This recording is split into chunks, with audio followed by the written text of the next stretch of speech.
Hi there. How do we start? Well, this will be an interesting episode of Picture Therapy because we're going to talk about anger, which is funny. And that could really piss me off. Yeah, but I'm willing to. Well, funny timing because I've been super angry lately. I've been a little pissy. So, we just had a little pre-funk with my husband. I haven't been angry with my husband, by the way. I've been angry with other situations, but my husband's been present for all of it. So the three of us just had a little pre-funk for this episode discussing so perfect. My anger. You can choreograph that any better for starting this session. It's just great. Yeah. So we're talking about anger. Yeah. Talking about anger was your idea. Yeah. Not because I've been angry. Yeah, right. Anger is just a different topic for me because things like codependence and like my things around my inner child are things I think about all the time and I deal with regularly and like I've done a lot of work around. Anger hasn't been like a continual issue for me. You know what I mean? I'm not like a person with quote unquote anger problems. Anger like, management problems. It's not something that I've had to focus on in my life. Right. There are other things I've had to focus on. So when it comes to anger, I'm not very quick. Like what I've heard, quote unquote, anger is a secondary emotion. Mm-hmm. Like when you're angry, it's probably because you're hurt or because you're feeling unsafe or something like that. Right. When I'm angry, because I don't get angry super often, when I do get angry, I don't have like muscle memory built in to try to figure out what's going on. I just kind of ride the wave of behave yourself. Right? Yeah. Don't do damage. Yeah. With something like, anger is a secondary emotion. Right. Is that helpful? Is that true? Is that a good starting point for people? I think it's helpful. It's a vague term, secondary emotion. And so we'll talk a bit about that because I think it's a good start. We typically look at anger as something that if we don't have it, that's good, and I think that's reasonable. But I think all of us would say too, who in our lives has ever not been angry? And if we come up with someone, we would probably say, oh, something's missing in this picture. That either that's very, very unhealthy or that person is about to explode, that kind of thing. So, but it's worth talking about because it's universal and we definitely identify with it. When someone says, my dad was so angry, or this person is always angry, or you are being so angry, typically we are addressing a behavior. There's something we see, and then we are interpreting that and giving it this word anger. But typically when we're talking about anger, we're inferring about an emotion, is that you feel angry. But that's not what we're talking about when we say he's always angry. There's something that's identifiable. Typically that behavior is something that is assertive and overt.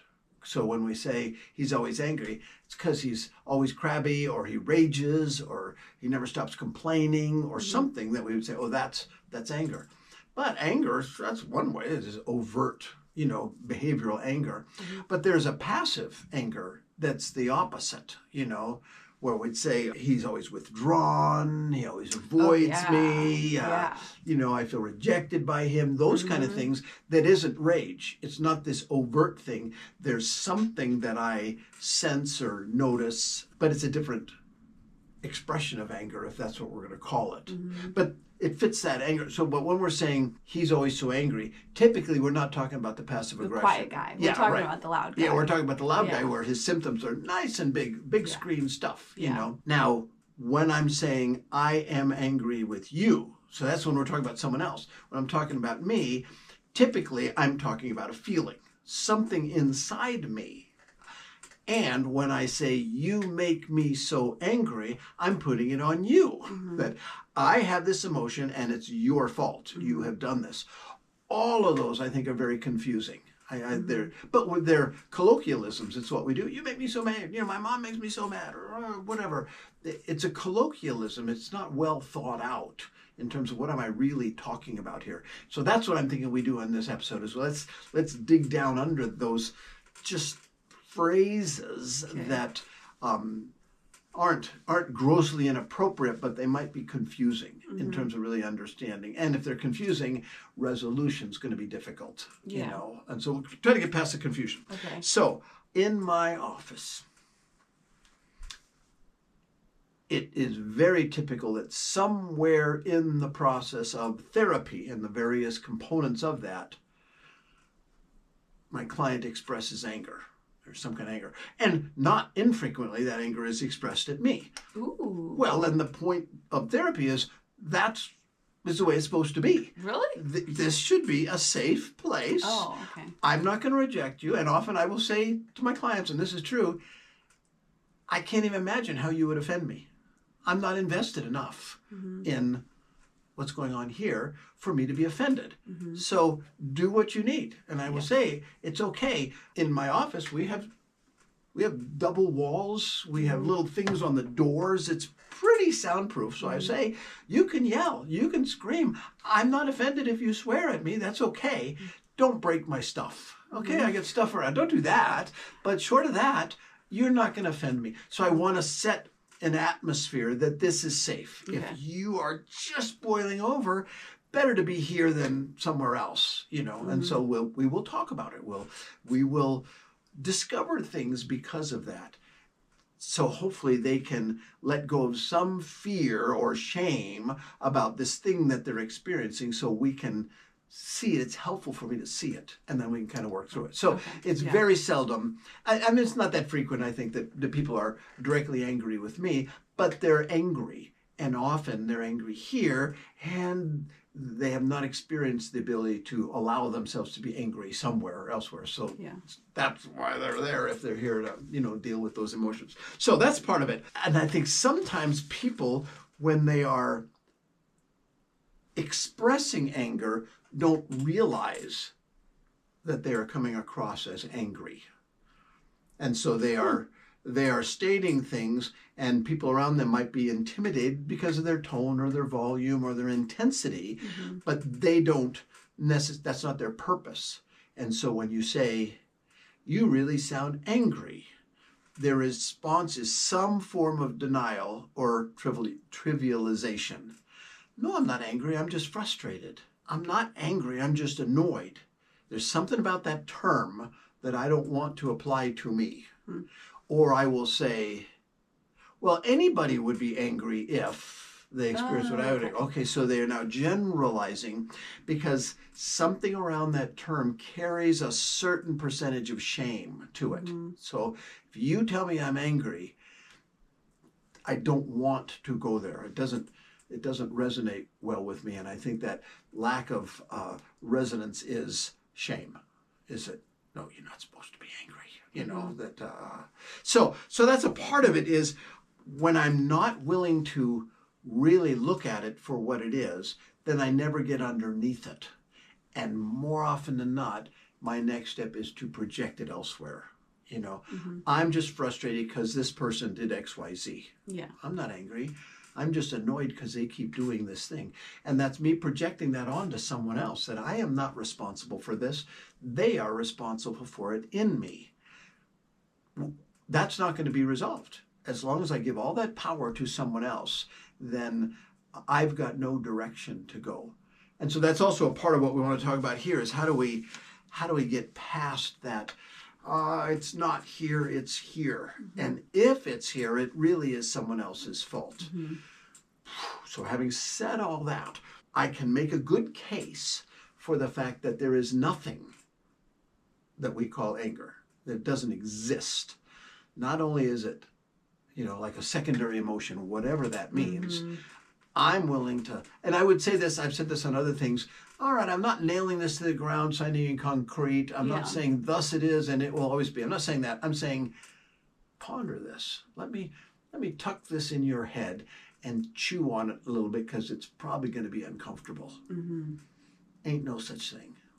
Anger really, no. There's something else here. So then we got a lot of talking to do, because I've experienced anger. You've experienced anger. I see people experience anger. No, Nope, doesn't exist. Okay. Or just be uncomfortable, Yeah. with that for a while. Well, it's kind of like, is it kind of like saying the same thing as, or not the same thing, but as like, oh, anger's a secondary emotion. We got to figure out what's actually going on. Like, what's making you Maybe angry. that's just like a comfortable summary. It doesn't exist. Yeah. What's really going on? Right. Like, what's actually going on inside you? That's a helpful question. Yeah, Being right. Like, no, anger doesn't exist. What's actually going on? Yeah, right.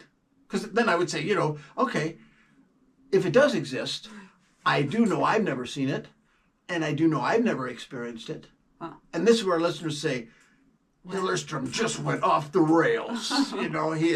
He's losing it. It's dementia. And then, remember that Snow White thing he did. He was losing it back then. You know what the heck? He's old. It's dementia, so let's just ride with it. But that discomfort is good. That's what we want to reduce now. So, it doesn't exist. Now, I would propose that anger is a defense mechanism, not an emotion of itself. It's something we manufacture, maybe not consciously, but we manufacture because I don't want to feel something else, or I don't want to face something else. And maybe this is where that term secondary emotion comes on the scene. I don't know where that came from. I don't know, but I think that's probably what it's an attempt to address. The fact that there are things that I would put in a category of vulnerable, things that I feel that are very vulnerable. And somewhere in my life I've learned it's not safe to feel those things, and certainly not safe to express them. Mm-hmm. And I would say the vast majority of anger that I have experienced or I've seen, I would boil down to one or two other things, and that's either a fear of some kind or a hurt of some kind. And again, maybe that's what they call secondary emotions.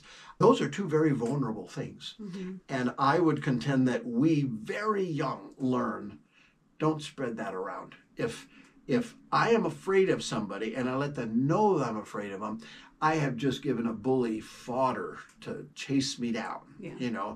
If someone hurts me and I tell them they hurt me, I give them ammo to hurt me even more. Mm-hmm. And I don't think we don't have to get very old before we learn that's true. Yeah.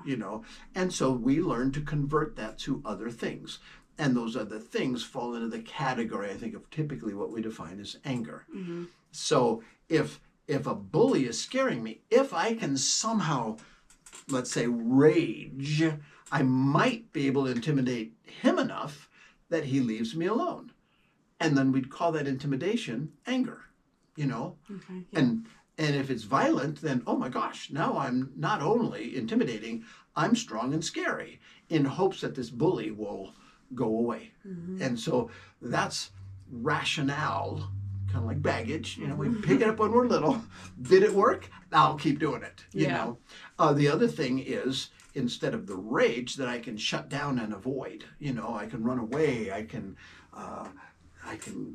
go behind their back and gossip, and all of these things are passive anger. But again, we tend to avoid the underlying issue of, I am going to be real vulnerable if anybody finds this out. Much safer to be angry. But by the time we're in adolescence, that awareness is gone long ago. It's just who I am. It's my personality. Yeah. My personality is just angry, that kind of thing. And so that's kind of what we're trying to barrel down, because if anger doesn't exist, then trying to resolve anger is impossible because it's not real. Metaphor, it's like boxing with a hologram. There's nothing there. You can exhaust yourself, but there's not going to be resolution to it, because there is no adversary in hologram. It's just an image. Mm. And if anger is just a projection that I put out there to hide behind, then anger isn't what's going to get resolved. Now, the behavior of anger will create other problems in my life. Mm-hmm. If I become violent or I'm a rager, there are people who are going to distance themselves from me, but they'll do it without me feeling real vulnerable. I will feel vulnerable when I don't have any friends, but I just feel successful because I got them to shut up. I got them to leave me alone. Yeah. So it causes damage. And the passive aggression, that, no, I'm not mad, but that's the last time I'm going to do that for them. Or I'm not mad, but, they'll find something in their stocking at Christmas, that kind of thing, So, and that gives me this sense of control and power, but there's just a lot of residual damage to it. Because in those helplessness, the anger and the hurt are loaded with helplessness. Mm-hmm. Anger tends to replace us with something that feels powerful. I feel like I have something I can do, though it's an illusion. And so that's what I'm thinking when people come in and someone, says, oh, I'm just angry all the time. That's where we will go.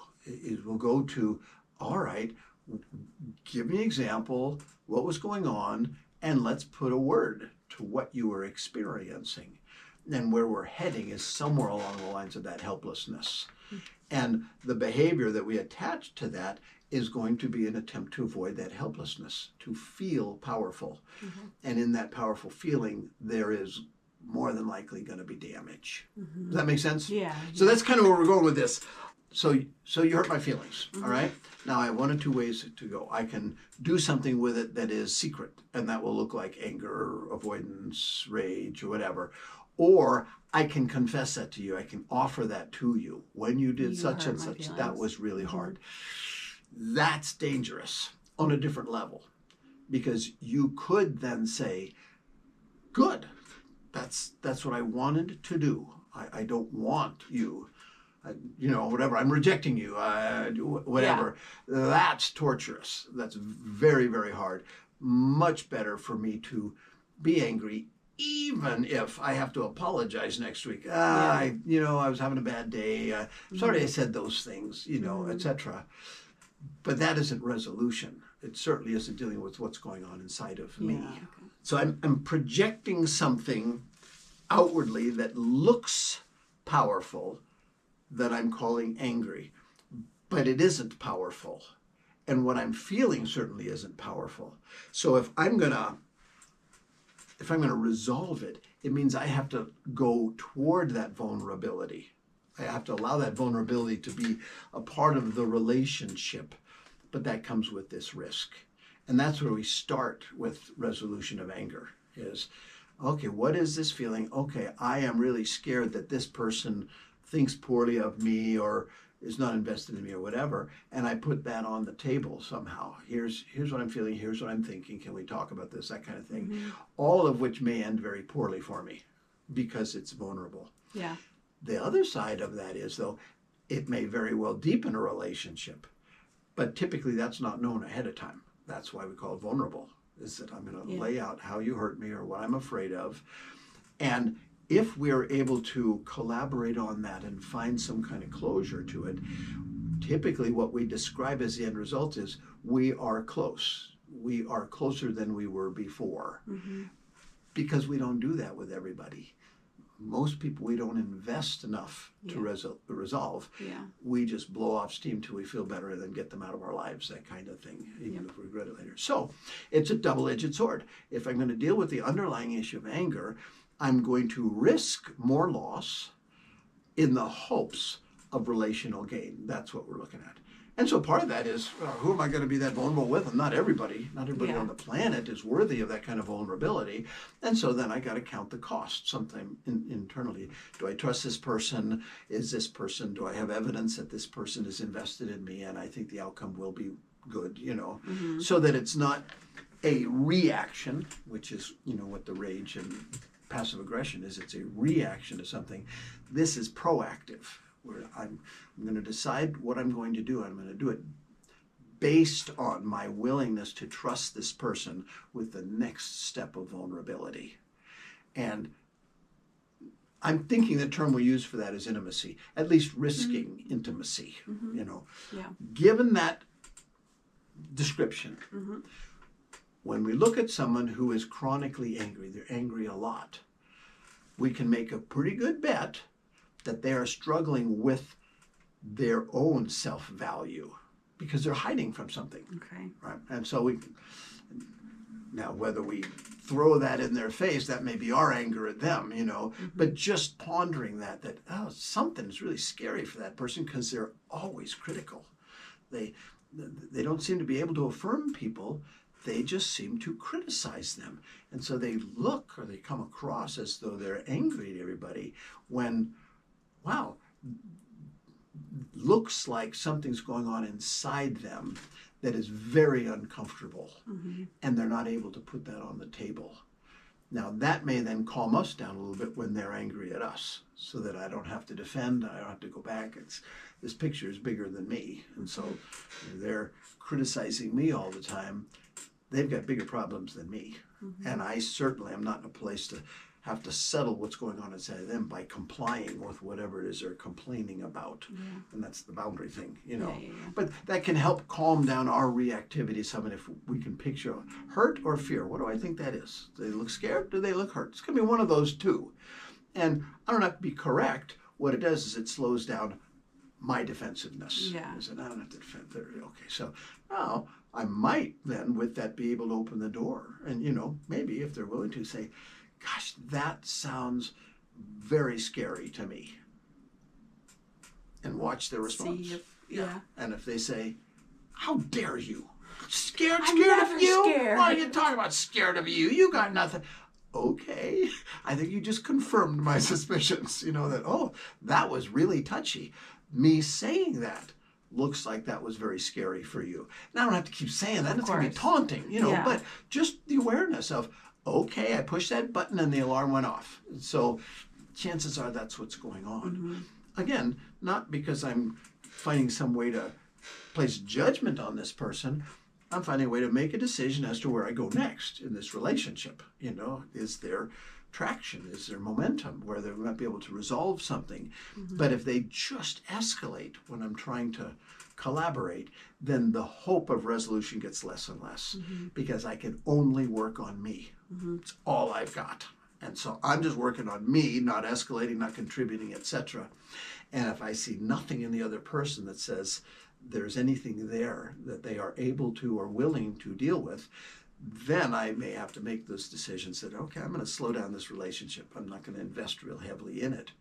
But if something comes up that looks insightful and they are responding with some kind of vulnerability, then I'd say, the hope scale goes up, of this being maybe eventually a trustworthy relationship. Anger never gets us there. My angry response, whether it's passive or whether it's, assertive anger, it will never get me to that place of potentially learning, is this a worthy relationship that I want to invest in and develop? Yeah. Because with anger, I'm just hiding from it all. Yeah. Can I ask a question that's Sure. a little bit of a derailment? Yep. Because I listen to a lot of true crime. Okay. Right. And like a lot of entertainment, right? Murders and all that big stuff. deal. Yeah, right. That's I wonderful. don't listen to serial killers because I can't handle it. Okay. But I can handle personal murder. Okay. if there's clearly a reason that this happened, I can see what's going on between if it's a couple. But I'm thinking about a lot of escalated domestic violence type of crimes that I've heard about or read about, and I'm wondering when there's a relationship, an existing relationship, and it's there's domestic violence involved, and it is kind of this chronic anger issue type of thing where this person is abusive and it escalates into taking someone's life. Right.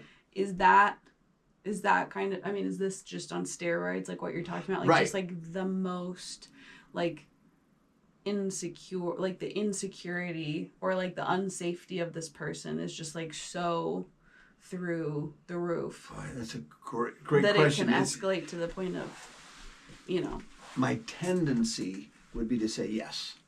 But we're talking about something that's to a degree that, boy, that gets blurry real fast because it is not going to be helpful to make excuses for someone who is chronically, pathologically dangerous. Right, yeah. Right. But if we're going to cut this pie or whatever metaphor we're going to make out of it, oh yeah, there's something in there, but it is so severe and so escalated and so profound that all bets are off. Yeah. Insecurity, that's so off the scales, Well, I'm wondering mostly about asking about when we're talking about anger and obviously we're talking about it more in the context of identifying it in yourself or identifying the underlying issues within yourself. But I am pretty sure there's going to be people listening who are dealing with potentially a partner who has anger issues and is escalating, and where do you find that line as a partner of someone in like a partner of someone with anger issues. Yes. Where do you find the line of, like you were talking about, like, oh, well, there is a point in which you don't see the signs and then you kind of have to back off or put different boundaries in the relationship. And like, you know, I mean, with some people who have anger issues, like that just makes it worse, you know? Right. So where, like, I don't even know if maybe that's a whole different episode of like how to identify like. I don't think it's a different episode. Okay. I don't even think it's off course. We just cranked it up a couple notches, you know. Yeah. Because I'm thinking, what you and I are talking about is resolving anger primarily in myself. Right. That's what we're doing Yes. here. Right. But what we're talking about here is self-protection from someone else who's not trying to resolve it inside themselves. Yeah. And then we're talking about danger. Mm-hmm. So if you have an abusive spouse, that's why we have 911. You know, that this isn't something that you have to do. Now, we're talking about safety, all right? But if we then back off a little bit in terms of how this is a person we love, but when they get triggered, they get violent, we would like to help them resolve that. Right, the first step of that might be jail. That might just be there is a line, you cross that line, we aren't resolving this anymore. That's an assault. And then that needs to be dealt first on some level that says, hopefully, I can never, ever, ever, ever do that again. I did it once. I spent a week in jail. And now we've got either the cost of a divorce or fines, and I can't do that again. Right. And at least in our state, in Washington State, that typically will result in an anger management course, which might be helpful, might not be helpful. Yeah. But that anger management course is going to be about getting underneath that anger. It's what it's going to be, you know, if it's a good one. But all of that then is in hopes that they can get to a place where they can begin dealing with the things that you and I are talking about here. And they may not. But when we get to that level of pathology, we're over the top of what we're talking about here. Yeah. Here we're talking about how do I manage something inside myself, or how do I begin to risk in a relationship with someone that I care about who isn't life-threatening or threatening me physically, where we can possibly, between the two of us, get below these things in our relationship. Much more manageable on a podcast. You know, that's why I think it's a great question, because we will have listeners to this who will say, what do I do when my husband beats me up? I don't know where the line is. And I would say that's the line. That's that sometimes it takes a long time to get there. And it's like a frog in boiling water. Like, you know, it happens so slowly, and a lot of people, and they talk about that all the time with domestic violence. You just don't know when. You don't know where the line is. It happens so slowly that, like, all of a sudden it's too late. Or not too late, but all of a sudden you're like... So severe. Yeah. I would refer people back to our codependency chapter. That was with addiction. But that dilemma for the person, if we take the addiction off and we put escalating anger, then we'd say, those principles are what we're talking about here. The boiling frog, absolutely. I need to become so aware of my issues here of avoidance, of minimization, and that I need to get alert to what I need to do now to set boundaries over inappropriate talk before I'm struck, that kind of thing.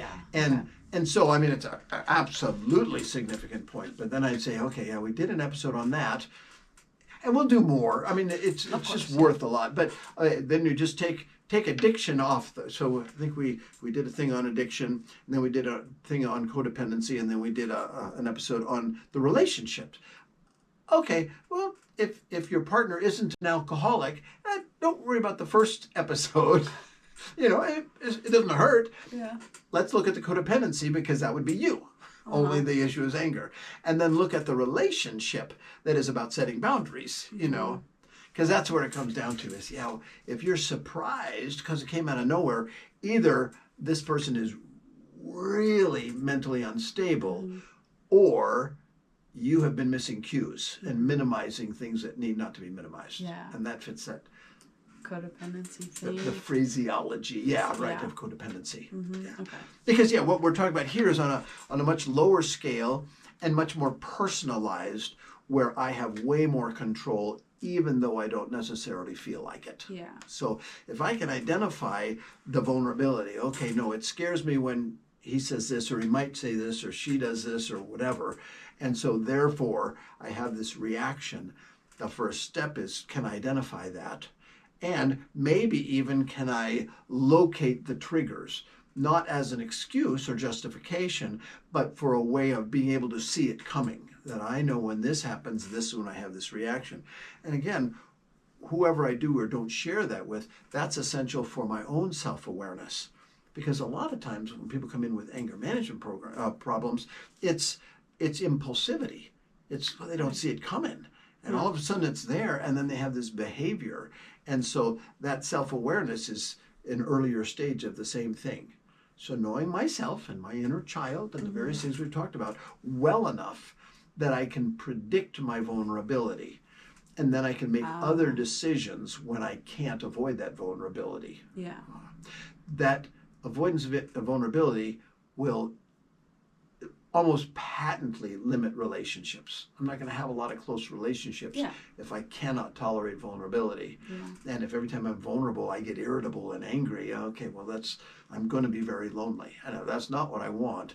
Now I got to start identifying this in me. And once I identify it in me, then I got to decide, who then am I willing to put this in front of in hopes of deepening a relationship? And that's where the testing comes out, and it's scary, but that's that fork in the road. Do I continue to hide and run away from it and, call it anger or whatever? Or do I start taking a risk?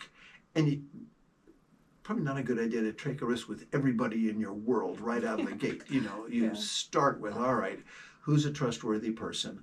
And when have I been hurt by them, or what am I afraid of, or whatever, whether it's valid because of their behavior or it's just inside me, that's what needs to go on the table in order to deepen the relationship.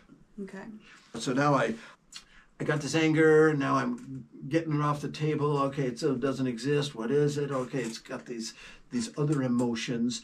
I'm getting to a place where now I'm not now putting anger on the table as an issue, because it will fog the issue. It's a projection. Now I'm looking at, this is what's going on inside of me. And then I am building a support system of people who I can actually share that with, if nothing else, just for the practice, just the experience of that, which will tend to deepen those relationships. It's nice if it gets reciprocated. That's twice as good. But I can't control that. Yeah. I just control myself. And so I go now, when we're talking about how do you resolve this with someone else, we typically block at that point. We think of that when we're first angry, and then we immediately jump to hopelessness. There's nothing I can do about that. What do you do with that? So I don't go any further. If we're getting to this point, resolution, once I've shared my vulnerability, assuming that vulnerability now is validated or accepted, whatever that resolution looks like, more often than not, will be blaringly obvious at that point, or at that point it's resolved itself. But we stopped that way back when, so we never deal with our own fears and hurts because we can't imagine that being resolved. Yeah. And we picture it as the resolution is 100% the other person. And that keeps us with the anger on center stage, and it doesn't exist. And so I can't do anything about it, so I just keep avoiding it, and we have this, chain of serial relationships, if nothing else, that always end in disappointment. Yeah. Because it's just impossible. But that's what the trail looks like to get to resolution, and the actual resolution typically isn't as complex as we view it in the beginning. Yeah. Okay. Does that make sense? Yeah, totally. So summarize for me. What do you hear me do you saying? think anger is just, you called it a defense mechanism earlier. Yeah. Which I think is an easy way to say it. Do you think anger is always a pushing away of people? Anger, quote, like what we're calling anger. Is that always subconsciously unavoidance of intimacy? Yeah. That's a great question. Simplistically, I think my initial response is yes. But then I would back off on that and say, well, we're talk about always now. Yeah, you know, okay, it's a bad word. well, because I know people who connect, even though I would say people that connect with each other, but people connect through what looks like intimidating anger. What, like being angry with each other? Yeah. Yeah. You're talking about like MMA or something? Who Yeah, who does that? Crazy anger? people. That's what they are. No, people who spar with each other. You know, like debate club type of thing? thing? Yeah, debate club types thing. Okay. Let's bring up a debate club. That's interesting. Okay, so this is great. This is why these episodes can be so long. When I was at college, Bethel College, I decided, for various reasons, I want to be on the debate team. Okay. I didn't really even know what the debate team was. I just know that, they teach you how to study, you learn how to remember, you learn how to process things, and that would be great. All right. And so I joined the debate club at college. I was on the debate club for a year and a half. Okay. All right. Wow. Oh, yeah. And great experience. Most of what I learned of value had nothing to do with debate, but I did learn systemization and objectification. We learn how to think because, you're in the debate team. It's a collegiate debate. You go to tournaments, and every year there is one general topic that all the college, all over the country, we're talking about global warming. Okay, wow. And so there's a million topics in global warming, and so you then take topics that are under this, and those topics will be debated. Now when you go to a tournament, you will be assigned your topic. So you're going to be in like 3 or 4 debates, and the better you are, the more likely you are to get to the best, the Super Bowl of debaters or whatever. But so here you're going to be here for a day, and you're going to have like 4 debates. You don't know what you're going to be debating yet, so you better have studied everything. All right? Awful. And when you will not know. So now in the morning, okay, your debate is going to be on climate change relative to carbon usage in the Arctic or something, okay? But you have this topic, but you will not know until you're at the pulpit, ready to talk, whether you're pro or con. I know, that's what I was thirsty for, is I want to learn to think like that, And so that's what I did for a year and a half. And somewhere along the line, probably in my first year, but certainly in my second year, I looked around, and these are really sharp people. These are cream of the crop intellectually, and they have no friends. That's what struck me was, oh my gosh, nobody here has friends other than people on the debate team. All right, and that's because they connect through anger. That's what they do. This is sport. To make someone else look stupid.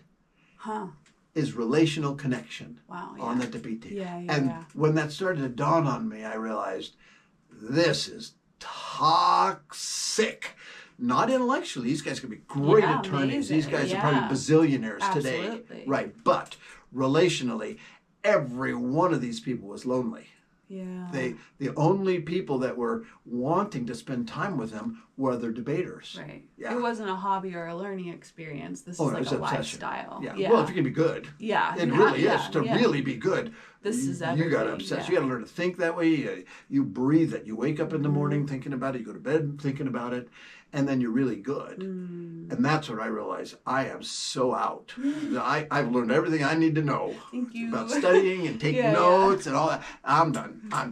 But that's the thing that struck me was these are people that anger isn't, at least objectively, a primarily a defense mechanism. It's sport. And they're in a subculture where other people experience it as sport. And I would watch it, and it looks like anger, and it sounds like anger, and it is adversarial, but they enjoy it. And that's why I say I want to say yes, but I do know there are examples where I would say, is that anger? Is that insecurity, fear, hurt? probably these are insecure people. Yeah. And, everybody's insecure to Of some degree. course, And this is their defense mechanism, but they've developed a subculture where there's a payoff. Yeah. And then I'd say, okay, that gets a little harder to define. Yeah. Except loneliness isn't desirable. Mm-hmm. And that's where that kind of mindset leads. It's interesting to think about, like, on the other side, debate team as an example, but also, I don't remember which one it was, because I used to watch a lot of fights. Because I started, I did Krav Maga for years, and then I switched to boxing when I was in Tennessee. Because nobody was teaching Krav Maga. There were no Krav Maga So you had to go to boxing. I had to go to boxing, which is so... Whips. Oh, it's the worst. I had you described by someone who watched her in Krav Maga. Yeah, she's cute, but she is badass. Well, okay. That's interesting. My sweet little daughter who knows how to pull out an eyeball, Yeah. I remember one time you said, this is early on in your Krav Maga experiences, Dad, you can't believe what you can do with an elbow. I don't know if I want to know. This is a weapon and a half, Dad. No, for real. I know. You can crack through some thick bones. I know. Anyway, I just didn't want to lose that trend because that was just a very, that is a big part of you that isn't particularly visible on the outside.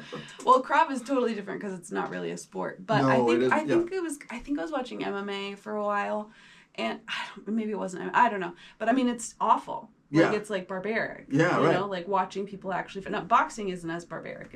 It's boxing. You got cushions on your hands. Yeah, right. But MMA is just barbaric. Damage. It's crazy. Yeah, I can't believe people voluntarily put themselves into this situation. Yeah. But and not all the competitors. Some competitors are really not kind, like are not nice. Yeah. But some of the competitors, like the bond that they have, like even if they've not met each other before, but the camaraderie that they share before and after the fight is like almost tear jerking, because it's like this, like, oh my gosh, you guys are like, you're about to pummel each other. Like you're like you're not trying to kill each other, but you're kind of trying to kill each other. I know. It's so weird that we still do this, but the way that they interact with each other as like good luck kind of thing, but that's your opponent.